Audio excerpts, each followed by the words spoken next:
Good morning. I'm Sheila Kamara Hay of Ecstatic Birth, and today I have with me Stephanie Larson of Dancing for Birth. Welcome, Stephanie. I'm so happy to have you here.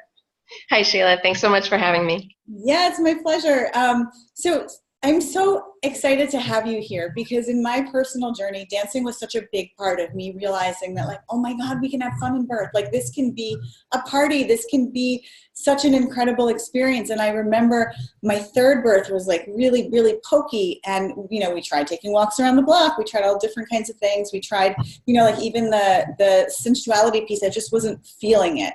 And I remember there was this moment where it's like, all right, let's just put on some music. And I just kind of started moving and dancing, and that dance took me so deep within, and it felt like I was dancing with my contractions, and they would, you know, it was like they would come and take me, and I would be moving in this gorgeous, like, spirally way, and then they would retreat, and I was just kind of like left there pulsing in ecstasy. And I remember afterwards, I was like, Alex is my husband. I said to him, I don't understand it. And, you know, in all these natural birth classes, it's always about, like, surrender, go limp, surrender, go limp. Like, this was so much more fun. This was so much more fun. And so Stephanie and I met, you know, after my journey, and I was so excited to find her because this is what she does. Like, she's been running Dancing for Birth workshops for 20 years. So, and this is for expectant moms, and she trains practitioners to bring this to their expectant moms. So it's just like, it's like meeting a soul sister. I'm so happy to have you here and have this conversation about Dancing for Birth. So on that note, like, how in the world did you even, you know, pull this together? What was your spark of inspiration in bringing this to the world? Wow, I really loved hearing your story about how dance played such a role in your birth and just uplifted it. Oh, yeah. And for me, I didn't preconceive it, didn't plan it, but I do love to dance, always have. And so when I was at giving birth the first time, I was at a freestanding birth center with midwives who basically just sent me into my room and said, do what you want. So, you know, I never even really thought about getting in the bed because the direction was just, you know, do what you want to do. So I danced around the room. I danced in the shower. That was really incredible. And I was totally by myself. And so I just really got to focus on my baby, my body, what my baby and my body were telling me to do. And that was just move in ways that felt really pleasurable and really comfortable. And so that birth was fast. It was pretty much effortless. And it left me with such a sense of power and such a curiosity about birth, because I had literally danced my baby out as a first-time mom in about 4 hours and never got in the bed once, and just couldn't stop thinking about everything, birth and babies and mothers and families. And that was a totally different direction for me. My prior career was in fashion design. And so yet I found myself on this path just going towards birth. So I right away wanted to learn more about attending births, and became a certified birth doula, became a childbirth educator. And I also started going to mom and baby circles. And when I was bringing my newborn to this mom and baby circles, and I was asking all the other women about their birth, I'm like, what position were you in? And wasn't it amazing? And isn't birth so cool and so empowering? And they all just thought I was absolutely nuts. No one had a good story to tell. Yeah. In fact, the stories were so traumatic, scary, painful, disempowering, people suffering from post-traumatic stress. And I was so alarmed, and it kind of made me want to stop telling my story, because I felt like, oh, when I tell my great story, does it make people feel bad? I didn't want that to happen. But, you know, so for a little while I stopped telling it. But then I realized, well, if people don't know that this is even possible, how will they know about it? You know, all they'll see is the dramatic, scary stuff that's on TV, you know, for drama and TV and movies. Everything's got to be scary and a big disaster. So that's when I really realized that I needed to share what worked for me with other people.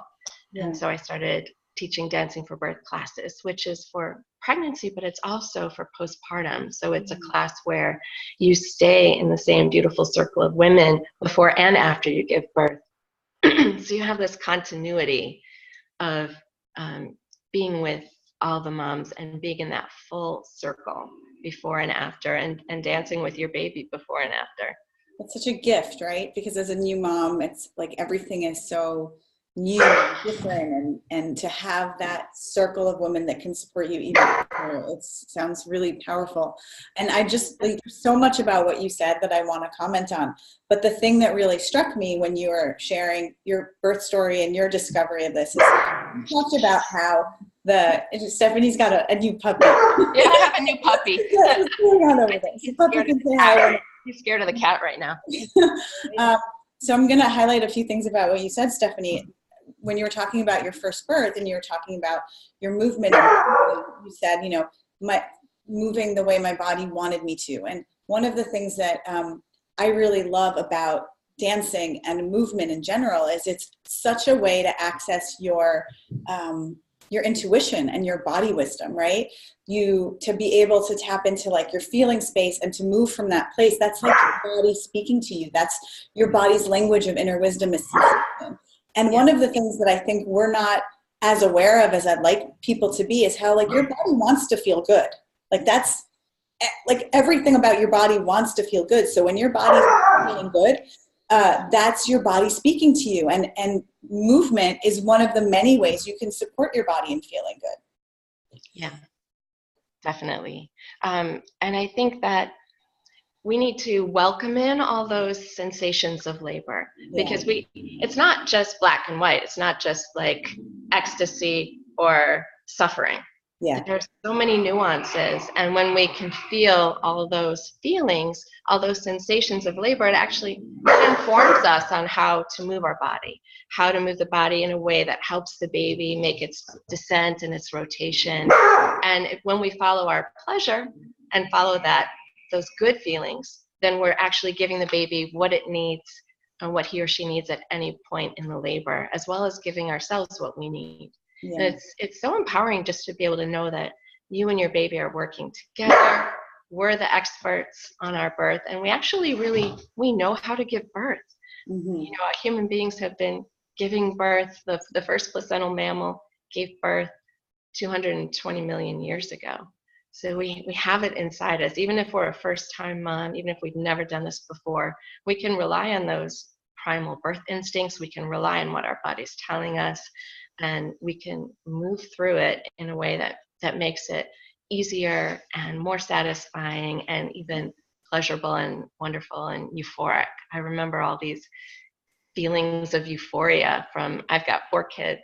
And yeah, and if you could bottle and sell the euphoric feelings you can get from birth, it would, be a gold mine. And that's the thing that I always like to say is like, yeah, well, when you numb sensation, you're numbing both the intensity on one side and on the other. So when you're numbing pain, you're also numbing pleasure. But there is so much euphoria that can come through the birthing process. And I love when you said your body knows how to give birth. And that's a great piece of wisdom to have in your mind. But for first-time moms who are like, does my body know how to give birth? What recommendations or advice would you have to give them to get started on that process and being able to connect movement with this internal wisdom and this knowing that your body knows just what to do? Right. I think there's 2 parts of it. There's the body knowledge, and then there's the intellectual trust that you do know what to do. And it wasn't that long ago when science didn't acknowledge that even babies had any instincts at birth. They thought babies come out a blank slate, knowing nothing, and then they discovered that babies know how to do so much. They know how to move through during birth. They know how to crawl up. They know how to latch on. They know how to nurse. They've got all these incredible instincts that we see with our very eyes, and so we know it's true. And we can feel that way about ourselves. We can know that those instincts are inside of us. We can observe women birthing undisturbed and see how very true that is. Mm-hmm. And then with the body knowledge, we can just start to simply tune in to listening to our bodies. What is our body telling us today? Mm-hmm. What do we need to do today for our body? And start honoring that need to rest when you need to rest, the need to move when you need to move in ways that maybe before you were taught were shameful or somehow wrong. I think that just getting in touch with hip action, moving hips in circles and swaying and figure eights and hip thrusts and all those things, if they make you feel a little sensual, that's great. Yeah. Because you can use that sensual energy to welcome the baby in. And so just trying to be comfortable with moving in an uninhibited way. You also want to be able to use your voice in an uninhibited way. So just letting it all out, being primal. So, how can we get a little closer to the ground? Can we get a little less ladylike? Can we stick our butt out? For me, I started in ballet, so I had to unlearn a lot, even though I was already a dancer. You don't do any of those things in ballet, right? Everything's tucked under and pulled up really straight, and you don't have any separation between your waist and your hips. Everything is one line. So just in order to really birth in a primal way, I had to unlearn a lot of the dancing that came naturally to me and let it be a little more primal, a little more free, and just a lot more primal. Yeah. I mean, you talk about unlearning. I think a big piece of that also is, like, we live in our heads, right? We're so trained to have all of our energy up here, to be in our thinking space rather than our feeling space. And so this is really also the basis of all the work I do with my women, whether they're expectant moms or practitioners, is to how do we drop back in? How do we get back into our body? How do we get back into our feeling space? And one of the exercises that I love to give, similar to what you're saying, is turn out all the lights, close your eyes, put on some music, and just start to move from a place of sensation. So it doesn't matter what it looks like. It doesn't matter, it doesn't have to be a move. It's really just you could start with your hand, what feels good? What do your fingers want? Just start to connect from that place of sensation to get back into the body and let the body take the lead, right? Because you can't think your way through labor. So that's why I think dance is such an effective modality, because it immediately puts you in your body, into that feeling space. Yeah, it does. And the oxytocin that flows when you're dancing is the same as the oxytocin that flows during birth, when you're really in your body and in your pleasure. And you feel that and the baby feels that. So when you're practicing dance during pregnancy, you're giving yourself and your baby a dose of the love hormone. And then you're also kind of experiencing a little taste of what Laborland has in store for you.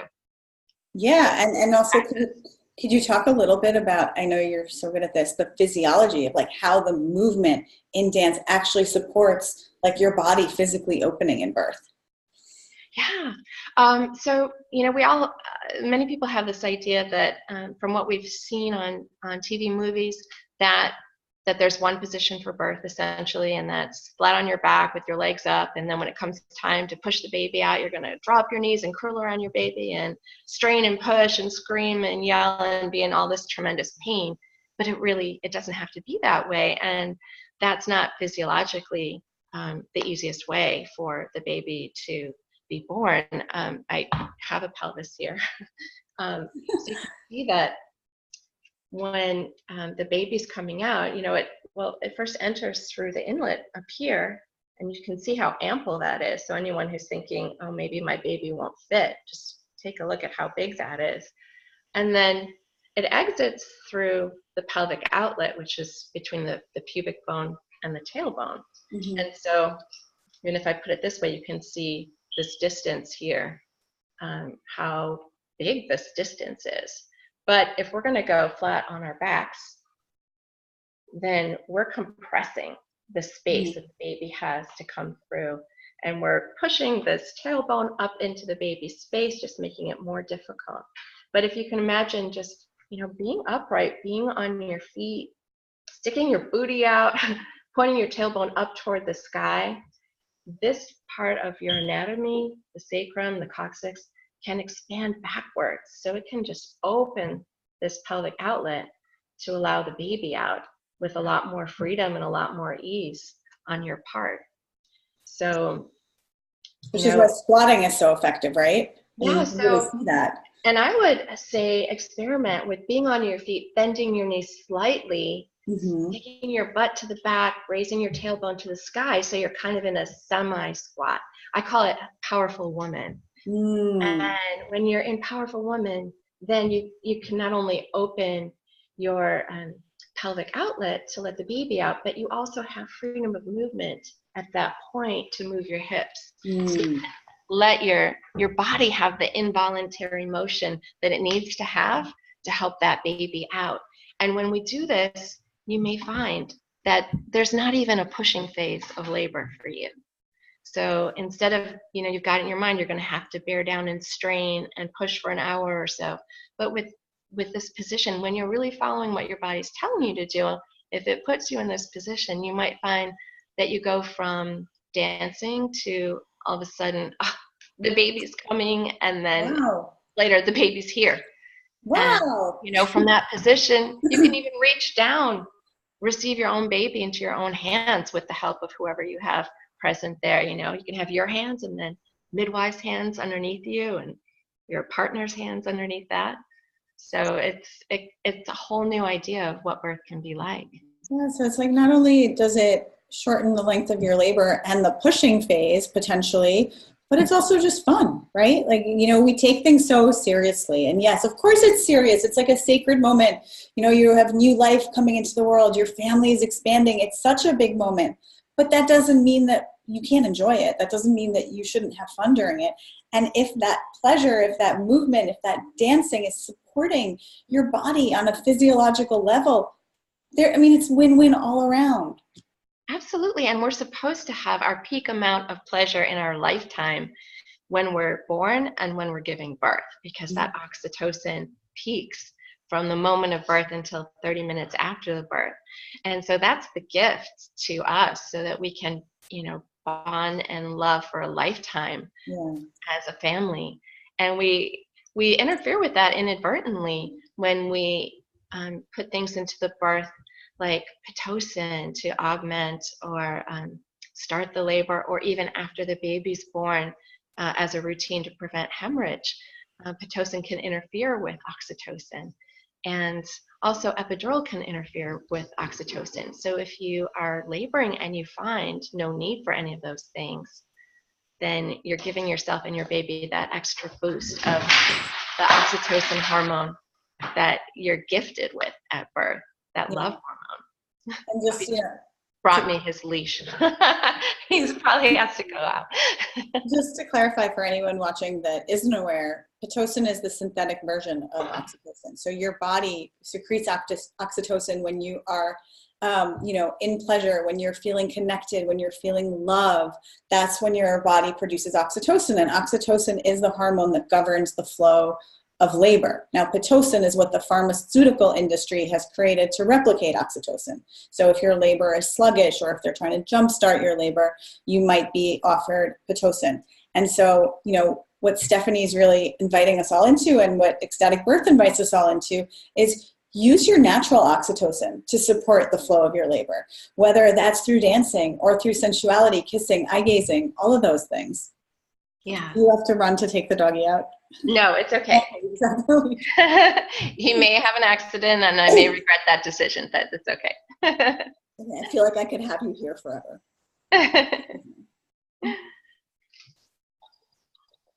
So I just want to ask you, do you have, losing my voice, do you have an online resource, or do you have like a video women can watch if they want to get started, learn more?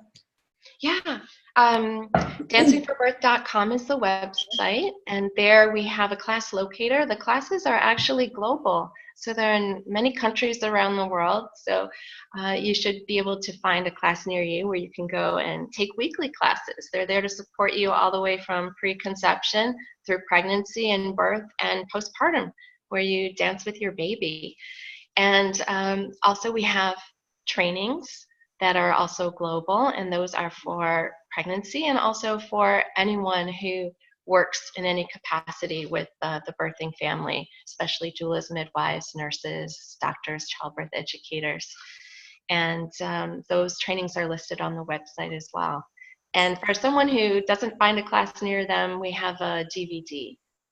Oh, perfect. And I'll post all those links here on the recording as well. So anyone that's interested in learning more can access that. And I just really want to encourage all of you, just start playing with this the way Stephanie suggested, just start feeling into your body, feel the sensations of your body. A lot of times when I start working with women on this piece, the first thing they notice is, I have to pee, I'm hungry, I have to nap, right? Those are like the very primal needs of our body, which frankly, we've been trained to ignore. And so don't feel discouraged if that's what you get at first, because there it is, loud and clear, your body talking to you. And then when you start to satisfy those primal needs, you can start to feel like, okay, how can I make my body feel better? Like what movement? Like right now, like what would feel good to you? And start moving in ways that feel really good.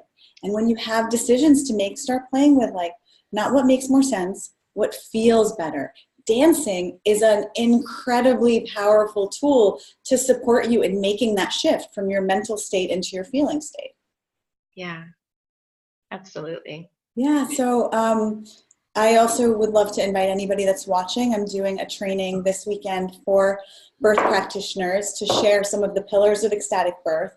And one is this piece that we're talking about today is connecting to your body and moving from a feeling space. So I will put the link for that in as well on this recording. And Stephanie, before we close, is there anything else that you want to share that you want our expectant moms or our birth practitioners to know? Just that you can do it, and that the way you feel is valid, and whatever you are feeling in the moment, thinking or feeling, is right for you at this moment. And that birth can be blissful. So connect with your body and your baby and your bliss. And Sheila, I also just want to thank you, because the work you do is so important. Everything is better with pleasure, and we all deserve that. We do all deserve that. Thank you, Stephanie. And I'm so glad that you listened to that voice inside yourself that said, you know what, if women don't even know, how will they know it's possible, right? And that's also a big piece of what guides me is we need to share our stories loud and proud. We need to share our gifts loud and proud, because otherwise, we're just kind of perpetuating the cycle that we're in. And I think we're all ready to welcome our babies in from a place of joy, from a place of empowerment, from a place of pleasure connected to our feminine wisdom. So thank you so much. And thank you to everyone that's watching now or later. Look for those links. I'm going to put them on there so you can access Stephanie's work and also my work in the future.